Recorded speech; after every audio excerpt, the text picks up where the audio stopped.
from guys. He certainly made a good amount of one-on-one buckets as well. He can kind of score a variety of ways, and I think he used all of them tonight. Got to the free throw line 6 times as well. So it's good. It's good to see him. And the biggest thing is like he had 23 at the half, and he was puffing pretty hard at the half because he was working. And we matched him up on Sabonis. He was taking a lot of shots from Sabonis. Right by standing him up out there a lot and stuff like that. So he was playing at both ends, which is good for him to kind of be able to withstand it. And I just said, listen, I know you had a big first half, but you got to forget about that and get revved up to do it again this half. And I thought he did a decent job of that. Yeah.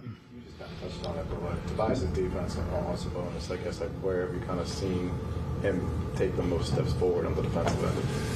Well, he did a good job on him. I think that we worked really hard on what we were going to do with him as a team, right? We tried to pick him up the floor because he's really good at bringing the ball and spraying it around and pitching it around for 3 balls for them.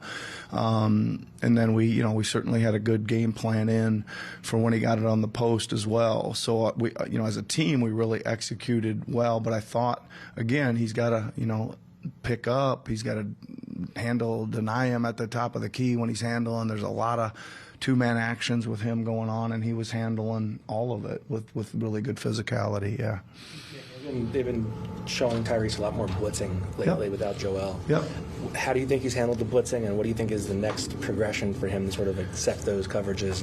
No, I think he handled it awesome. I think we literally, we got it to where it needed to go. We had a variety of things. We got it to the guy that was coming right off the blitz. We advanced past it and moved it around. I think we got a bunch of open threes out of it and a few other back cut layups, out of it too. And that's what you're trying to do. You're trying to either get a catch and shoot wide open 3 or a rim attempt. And I thought our guys, again, they were very well organized, and they stayed in the play to make people available, right? You got 2 on you. You got to find the next pass, and then you should be playing, 4-on-3 from the back of that. What's that to you about Mo Bamba tonight? Good. I mean, he just like Mo when he's given a great effort, he can do some stuff, right? He's gonna block some shots. He's gonna affect some shots. He's gonna rebound the ball. So he's like, he needs to play like with maximum effort, and when he does, and that's kind of, I said before the game, I was going to try to cut his stints down so he could, I just said, listen, think about 4 minutes of just going, everything you got, and then I'll get you out and bring you back. Instead of an 8-minute stint, I'll give you 2 4s. I think he ended up playing a long stint there because he was with a group that was really rolling there in the second half, but he's all right? He lines up those threes. You're kind of expecting him to make them now too, so he might be shooting a higher percentage at 3 than he is at the rim, right?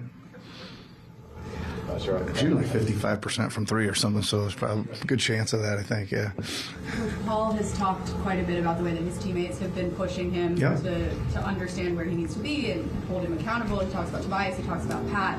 What have you observed about the way that those guys are sort of demanding a lot for him when he's asked to do a pretty hard job, considering who he's filling in for?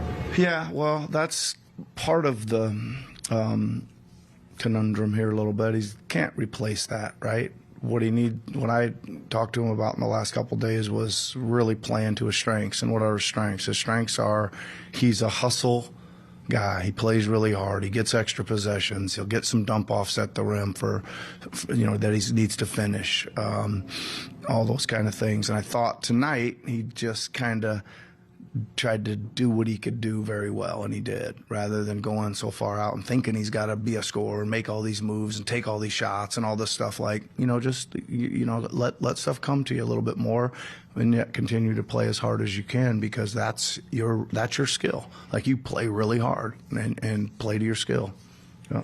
I felt like Nico really impacted the game tonight. Just how much does, when you do a coverage, like when you have Tobias on Sabonis, how much does his ability to kind of help rotate and scramble and just be an intelligent defensive player kind of help in that, being effective that way? Yeah, so when we did what we did tonight, you got Nico on the ball a lot, right? And you got Tobias on the big a lot. So you're interchanging guys that are the same size, right? So you can, they're going to have to guard the ball, and one of them's going to take the big on a roll and fight the post up and all that kind of stuff. So you're not like into many mismatches when you're switching. So that's, that's the biggest thing that he gives you is it doesn't look as post upable when there's 2 6'8" guys involved, right?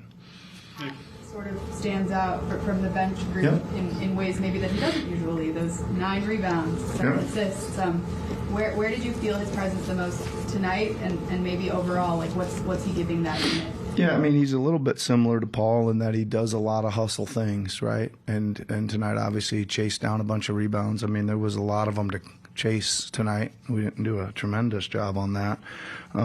We did do a good job of turning them over and turning those turnovers into points tonight. I've been complaining about that a little bit lately, so it was nice to see that some of that work pay off. But Pat's going to run the team. He's going to hustle. He's an opportunity type scorer, and he think he played hard tonight and did a good job leading the team. Kelly was a pretty late scratch tonight. I guess what happened with him, and when did you guys become aware of that? Yeah, so he's had a little bit of a toe issue.